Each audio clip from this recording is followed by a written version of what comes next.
गांव के एक कोने में एक बूढ़ा दरवेश रहता था जिसका नाम बाबा फरीद था। उसके कपड़े पुराने और फटे हुए थे, लेकिन उसकी आंखों में एक अजीब सी शांति और रोशनी थी। गांव वाले उसे एक साधारण फकीर समझते थे, मगर कुछ लोग मानते थे कि वो कोई विशेष आत्मा है जिसे ऊपर वाले ने भेजा है। बाबा फरीद ज्यादा बोलते नहीं थे, मगर जब भी कोई दुखी आत्मा उनके पास आती, वो बस मुस्कुराकर इतना कहते, सब्र करो, अल्लाह देख रहा है। एक बार गांव में सूखा पड़ गया। न पानी था, न फसलें उग रही थीं। लोग परेशान हो गए। मस्जिदों में दुआएं होने लगी, लेकिन बारिश नहीं आई।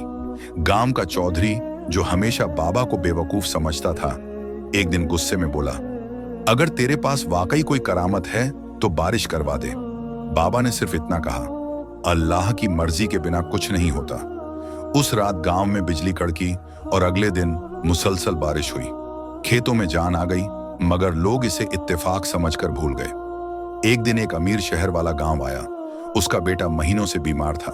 दवाएं, डॉक्टर सब फेल हो चुके थे। किसी ने उसे बाबा फरीद का जिक्र किया।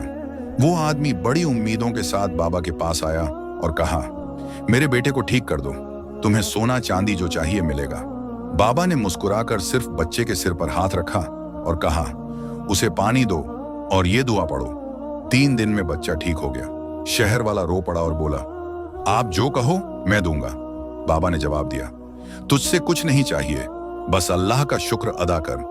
गांव में धीरे धीरे बाबा के चमत्कारों की कहानियां फैलने लगी। कुछ लोग ईमान से जुड़े, कुछ बस तमाशा देखने आने लगे। एक दिन एक नौजवान बाबा के पास आया और बोला, बाबा, मैं बहुत बड़ा आदमी बनना चाहता हूं। दौलत, शोहरत सब चाहिए। बाबा ने पूछा, किस लिए? वो बोला, ताकि लोग मुझे सलाम करें, मेरे आगे झुकें। बाबा ने सिर हिलाया और बोला, तू सलाम चाहता है, सब्र नहीं। तुझ में लालच है, शुक्र नहीं। जब तू खुद को समझ जाएगा तब सब मिलेगा। उस रात उस लड़के को अजीब सपना आया। वो खुद को महल में देखता है, लेकिन अकेला। चारों ओर सन्नाटा और डर का माहौल। वो भागता है, मगर कोई रास्ता नहीं। सुबह जब उठा तो बाबा के पास दोबारा गया। अब वो नम्रता से बोला, मुझे सही रास्ता दिखाओ। बाबा ने उसे गांव की मस्जिद में सफाई करने को कहा। महीनों तक वो यही करता रहा। फिर एक दिन खुद महसूस किया कि अब उसे दौलत की भूख नहीं रही, अब उसे सुकून चाहिए। एक बार गांव में डाकुओं ने हमला कर दिया। लोग डर से भागे, मगर बाबा वहीं खड़े रहे। डाकुओं ने उन्हें घेरा और पूछा, तुझे जान की फिक्र नहीं? बाबा ने कहा, जिस्म मरता है, रूह नहीं। तभी डाकुओं का सरदार कांपने लगा और गिर पड़ा। उसकी मां का नाम बाबा ने बिना पूछे लिया और कहा, तू जिस दिन मां को छोड़कर गया था, उसी दिन से भटक रहा है। डाकू रो पड़ा और बाबा के पैरों में गिर गया। धीरे धीरे गांव में अमन लौट आया।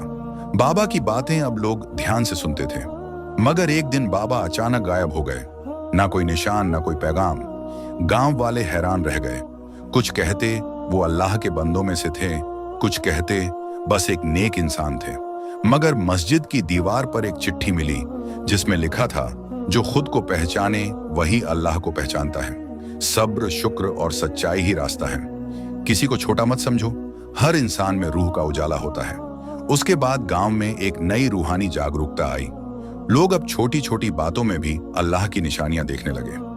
बाबा की कहानियां बच्चों को सुनाई जाती और हर कोई यही दुआ करता, या अल्लाह हमें भी उस दरवेश जैसी नजर और सुकून दे। तो दोस्तों, उम्मीद है आपको ये कहानी पसंद आई होगी। अगर